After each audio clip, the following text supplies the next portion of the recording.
Bienvenidos a la clase de química, semana número 8. El día de hoy vamos a desarrollar el tema de estequiometría. Estequiometría está relacionado a la medida de las sustancias. Vamos a trabajar el día de hoy con la mol, que es una unidad, que es un símbolo, que pertenece a la magnitud conocida como cantidad de sustancia. Entonces nosotros vamos a hablar de una mol de átomos, de una mol de moléculas, de una mol de electrones, de una mol de iones. Vamos a establecer relaciones entre la mol y la masa en gramos, entre la mol y la cantidad de átomos, entre la mol y la cantidad de moléculas. Ese es el tema a desarrollar el día de hoy. Vamos a buscar relaciones estequiométricas. Vamos a hablar sobre el reactivo limitante. Muy bien, estequiometría. Lo primero que hay que desarrollar en estequiometría es conocer los pesos atómicos o masas atómicas de los elementos químicos. Así tenemos, por ejemplo, al carbono, cuyo peso atómico es 12, ¿ya? Peso atómico 12. El hidrógeno, 1. El oxígeno, 16. El nitrógeno, 14. El azufre, 32. El fósforo, 31. El hierro, 56. El sodio, 23. El magnesio, 24. El calcio, 40. Estos pesos atómicos o masas atómicas son importantes de conocerlo. Nos van a servir para hacer nuestros cálculos matemáticos. La unidad con la cual vamos a trabajar es el mol, cuyo símbolo es mol. Y esta unidad pertenece a la magnitud llamada cantidad de sustancia. En química utilizamos la cantidad de sustancia. Ahora, podemos hablar de una mol de átomos, de una mol de moléculas, de una mol de iones, de una mol de cationes, de una mol de aniones, de una mol de electrones o de una mol de unidades fórmula. UF significa unidad fórmula. Pero aquí está relacionado el mol. El mol está relacionado a una cantidad y esa cantidad es 6,02 por 10 a la 23. Entonces cuando yo digo una mol de átomos, también puedo interpretarlo como 6,02 por 10 a la 23 átomos.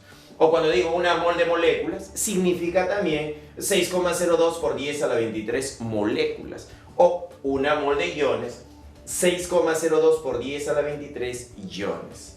Una mol de cationes, 6,02 por 10 a la 23 cationes. Una mol de aniones, 6,02 por 10 a la 23 aniones. O una mol de electrones, que también equivale a 6,02 por 10 a la 23 electrones. O una mol de unidades fórmula, que equivale a 6,02 por 10 a la 23 unidades fórmula. Ahora, este numerito de acá, 6,02 por 10 a la 23, está relacionado con el número de Avogadro. Entonces, cuando nosotros hablamos del número de Avogadro, eso equivale a 6,02 por 10 a la 23. Y lo podemos abreviar como N sub A. N sub A representa el número de Avogadro y equivale a 6,02 por 10 a la 23. Interpretación. Una mol de átomos de hierro, ¿no?, lo puedo expresar de esta forma. Una mol de átomos de hierro. Cuando yo pongo una mol de esta forma, significa que tenemos una mol de átomos de hierro. Si yo quiero abreviar una mol de átomos de hidrógeno, sería una mol de átomos de hidrógeno. Una mol de moléculas de hidrógeno, ahora hablo de las moléculas, sería una mol de moléculas de hidrógeno. Una mol de moléculas de agua, una mol de moléculas de agua. Una mol de unidades fórmula de cloruro de sodio, una mol de unidades fórmula de cloruro de sodio. Vamos a relacionar estos términos con esta nueva terminología, masa molar. ¿Qué cosa es la masa molar? La masa molar es la masa en gramos de una mol de una sustancia. Por ejemplo, si yo tengo una mol de calcio, entonces esta mol de calcio equivale a 40 gramos de calcio. Una mol de calcio también representa 6,02 por 10 a la 23 átomos de calcio. Entonces podemos observar que a partir del mol del calcio puedo hallar una masa, establecer una relación entre la mol y la masa, entre la mol y la cantidad de átomos. Una mol de agua, ¿no?, una mol de agua equivale a 18 gramos de agua. Una mol de agua contiene 6,02 por 10 a la 23 moléculas de agua. Como ves, puedo establecer relaciones entre la mol y la masa, y la mol y la cantidad de átomos, o la cantidad de moléculas. Acá tenemos al cloruro de sodio. El cloruro de sodio es un compuesto iónico. Entonces yo diré, una mol de cloruro de sodio equivale a 58,5 gramos de cloruro de sodio. Acá hay una relación directamente proporcional entre ellos dos. Una mol de cloruro de sodio es proporcional a 6,02 por 10 a la 23 unidades fórmula de cloruro de sodio. Entonces yo puedo buscar algunas relaciones acá, mira. Por cada mol de calcio hay 40 gramos de calcio. Por cada mol de calcio hay 40 gramos de calcio. Le he puesto en forma de una división. Estoy comparando la masa en gramos con la cantidad de sustancia en mol. Una mol de calcio equivale a 40 gramos de calcio, ¿no? Hemos establecido una relación directamente proporcional. Por cada mol de calcio hay 40 gramos de calcio. Acá también puedo establecer la relación. Por cada mol de calcio hay 6,02 por 10 a la 23 átomos de calcio. Una relación directamente proporcional. Para el volumen, si yo tengo 32 gramos de oxígeno, que equivale a una mol de oxígeno, esta mol de oxígeno en volumen a condiciones normales de un gas ideal es 22,4 litros de oxígeno. Entonces, tenemos acá que para una mol de oxígeno, su equivalente en volumen de un gas a condiciones normales es 22,4 litros. Si fuese una mol de hidrógeno, ¿no?, el volumen de esta mol de hidrógeno, de gas a condiciones normales, sería 22,4 litros de hidrógeno. Establezco relaciones. Por cada mol de oxígeno hay 32 gramos de oxígeno, ¿no? Estamos hablando de la molécula, O una mol de oxígeno de la molécula tiene 22,4 litros de oxígeno molecular. Muy bien, ahora pasamos a la idea de la fórmula molecular y de la fórmula empírica. Una fórmula molecular podría ser, por ejemplo, esta de acá, que es la fórmula de la glucosa, C6H12O6. A ella se le conoce como la fórmula molecular. Pero si yo le saco sexta y sexta, me queda 1, 2, 1.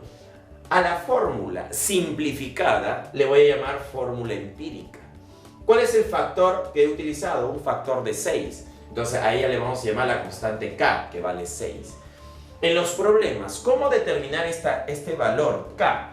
Para eso voy a calcular el peso de la fórmula molecular. Para ello debo conocer los pesos atómicos de cada uno de ellos y la cantidad de átomos. Multiplicamos y sumamos y obtenemos 180. Esto de acá representa el peso fórmula de la glucosa. Y este 30 representa el peso fórmula de la fórmula empírica. Si yo divido 180 entre 30, hallo el valor de K, que vale 6. Y es así como se determina el valor de K, de esta constante. Composición porcentual. La composición porcentual está relacionado con el porcentaje de cada sustancia. Por ejemplo, el carbono tiene un porcentaje, el hidrógeno tiene un porcentaje.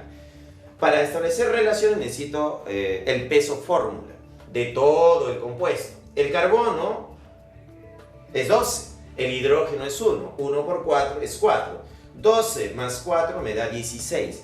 Todo este compuesto tiene un peso de 16. Este 16 representa el 100%. 12, ¿qué es lo que representa el carbono? ¿Qué porcentaje será? 4, que representa a todo el hidrógeno, ¿qué porcentaje será? ¿Cómo lo calculamos? El porcentaje de carbono sería igual a 12, es la contribución del carbono, sobre 16 por el 100%. Eso me da el 75% de carbono. Y el porcentaje de hidrógeno sería 4, que es la contribución del hidrógeno, 4 de un total de 16, multiplicado por el 100%. Eso es el 25% de hidrógeno. De tal forma que la sumatoria siempre te va a dar el 100%. Ahora vamos a establecer relaciones entre las moles y las masas. Por ejemplo, tenemos una reacción química acá del clorato de potasio que forma cloruro de potasio más oxígeno. Debemos hacer el balance de esta reacción química. coeficiente 2, coeficiente 2, coeficiente 3. Estos son los coeficientes estequiométricos. Yo puedo decir que tenemos 2 moles de clorato de potasio, que produce 2 moles de cloruro de potasio y 3 moles de oxígeno. Podemos decir que tenemos 4 moles de cloruro de potasio, que producen 4 moles de cloruro de potasio, 6 moles de oxígeno. ¿Qué puedes observar? Que a 2 le he multiplicado por 2 para obtener 4. Es una proporción. A 2 le he multiplicado por 2 para obtener 4. Es el doble. Y a 3 le he multiplicado por 2 para obtener 6. Ah, profesor, entonces estos valores, estas cantidades son proporcionales. Aquí, a 2, para llegar a 0,2 lo he dividido entre 10. Entonces es proporcional. 2 es a 0,2, como 2 es a 0,2, como 3 es a 0,3. Estas son relaciones, ¿no?, proporcionales, ¿no?, en relaciones de moles. Entonces establezco una relación mol, mol, mol. Puedo establecer también relaciones de masa. Es decir, estas 2 moles de clorato de potasio lo puedo transformar en masa. Y 2 moles de clorato de potasio equivalen a 245 gramos de clorato de potasio. 2 moles de cloruro de potasio equivalen en masa a 149 gramos de cloruro de potasio. Y 3 moles de oxígeno equivalen a 96 gramos de oxígeno. Estas masas de acá corresponden a la masa estequiométrica. Esta masa es estequiométrica con esta masa. Y esta masa es estequiométrica con esta masa. Estas masas guardan una relación. Podemos establecer los factores estequiométricos. Esta masa es proporcional a esta masa. Esta masa es proporcional a esta masa. Por cada 245 gramos de clorato de potasio, se producen 149 gramos de cloruro de potasio. Por cada 245 gramos de clorato de potasio, se producen 96 gramos de oxígeno. Igual, podemos multiplicar por 2, 490 gramos de clorato de potasio es proporcional a 298 gramos de cloruro de potasio y es proporcional a 192 gramos de oxígeno. Se han establecido relaciones. ¿Qué es lo que busco? Relaciones directamente proporcionales. Esta masa es directamente proporcional a esta masa y esta masa es directamente proporcional a esta masa. Muy bien, eso es cuando se trabaja con masas estequiométricas o moles en una relación estequiométrica. Ahora entramos a otro término, reactivo limitante. ¿Qué cosa es un reactivo limitante? Dice, sustancia que limita de manera estequiométrica la cantidad de productos que pueden formarse en una reacción química. Es decir, el reactivo limitante es aquella sustancia que cuando se acaba, la reacción química termina. Ya no hay más reacción química. Ah, profesor, entonces, si tengo 2 reactantes y uno de ellos es el reactivo limitante, cuando ese reactivo limitante se acaba, la reacción química termina. Es el que limita la producción. Tenemos un ejemplo acá.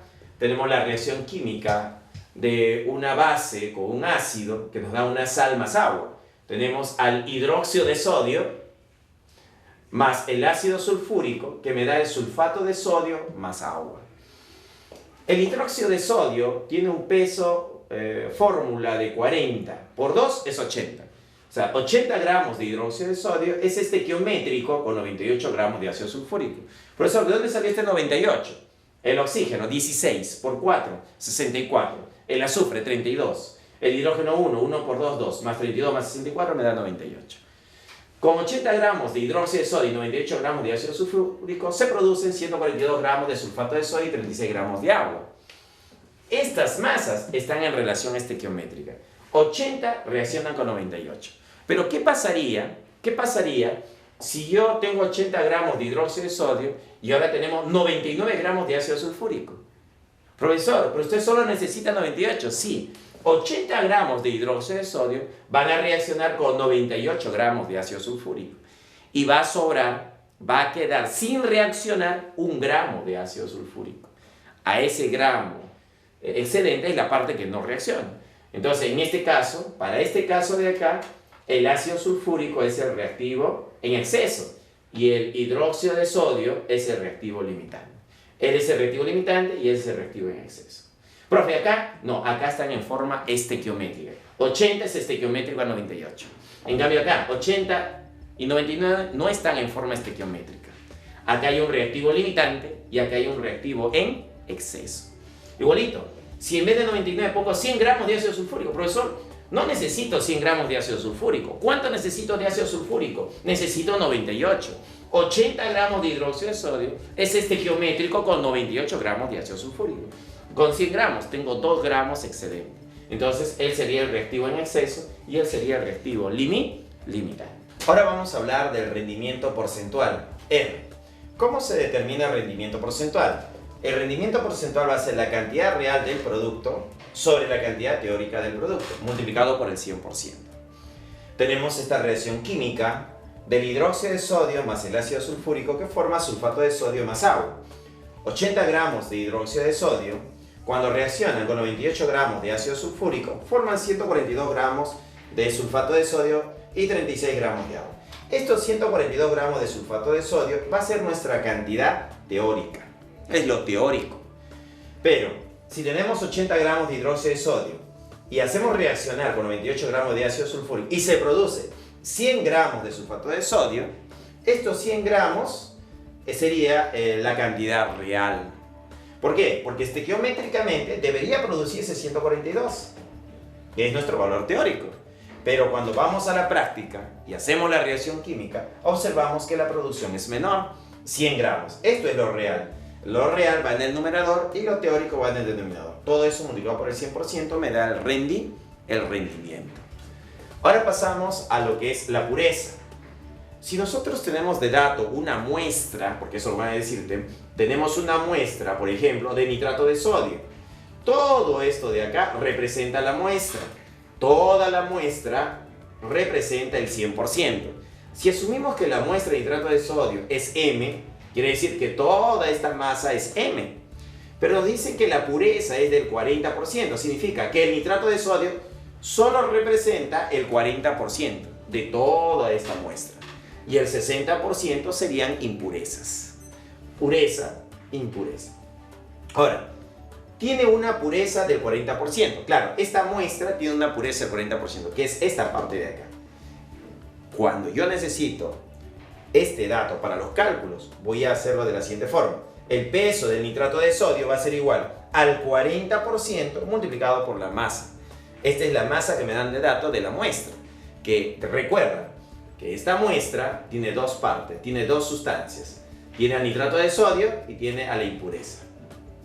Entonces, ¿yo con qué voy a trabajar? Con el nitrato de sodio, que solo es el 40%. Entonces, 40% de la muestra, de la masa de la muestra, representa el peso del nitrato de sodio.